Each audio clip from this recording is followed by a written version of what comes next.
భారతీయత అంటే మనకు గుర్తుకు వచ్చే సాంస్కృతిక కళలలో చేనేత ముఖ్యమైనది. కంటికి ఇంపైన రంగురంగుల వస్త్రాలు, చీరలు, వాటిని నేసే నైపుణ్యం, ఇది మన వారసత్వ సంపద. యావత్ దేశానికి ఇది గర్వకారణం.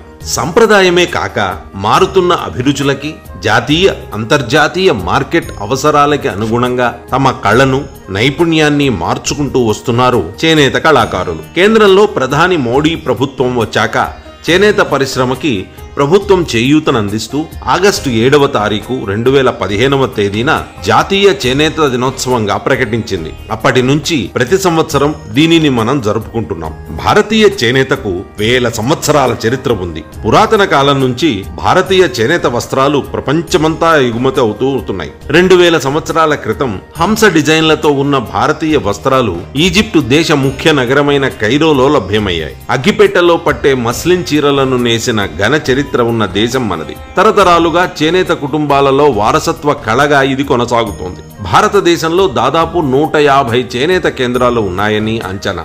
ఆంధ్ర, ఒడిస్సాల నుంచి నూలు ఇకత్, జామ్దని, బనారస్ పట్టు, జరీలు, కంచిపట్టు, Gujarat, Rajasthan tie and dye, Surat Tanchoi, Punjab phulkari, Bengal Dhakai, Baluchari silk, Assam muga silk, Maheshwari zari, Patola design, Chanderi silk, Paithani silk, Kota paper silk, Madhya Pradesh, Andhra Pradesh, Uttar Pradesh, Odisha, Bengal tussar silk, khadi silk, Mysore silk, Kashmir silk, ఎరిముడి సిల్క్, కాశ్మీర్ పష్మినా, షాహ్తూన్ పల్చనీ ఉన్ని, ఈశాన్య రాష్ట్రాల గిరిజన జాతుల నుంచి రకరకాల చిహ్నాల రంగుల వస్త్రాలు, బీహార్ మధుబని, మహారాష్ట్ర వర్లీ డిజైన్లు, ఇంకా ఎన్నెన్నో వివిధ వర్ణాల సమ్మేళనమే భారతీయ చేనేత.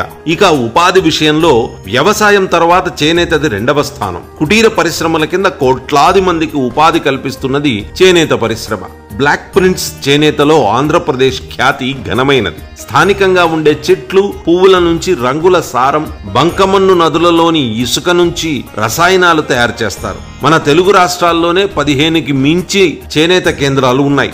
ఆగస్టు 7వ తేదీ దేశ చరిత్రలోనే చారిత్రాత్మకమైన రోజుగా చెప్పొచ్చు. 1905లో ఆ రోజున కలకత్తాలో స్వదేశీ ఉద్యమం ప్రారంభమైంది. విదేశీ వస్తు బహిష్కరణ చేస్తూ చేనేత మొదలైన దేశీయ ఉత్పత్తులను తిరిగి పునరుద్ధరించి ప్రజలు భారతీయ జాతీయతను పెంపొందించుకోవాలని స్వదేశీ ఉద్యమం ముఖ్య ఉద్దేశం. అప్పటి జాతీయ నాయకులు లోకమాన్య శ్రీ బాలగంగాధర్ తిలక్, శ్రీ లాలా లజపత్ రాయ్, శ్రీ అరవిందో ఘోష్, శ్రీ బిపిన్ చంద్ర పాల్ స్వదేశీ ఉద్యమ సారథులు.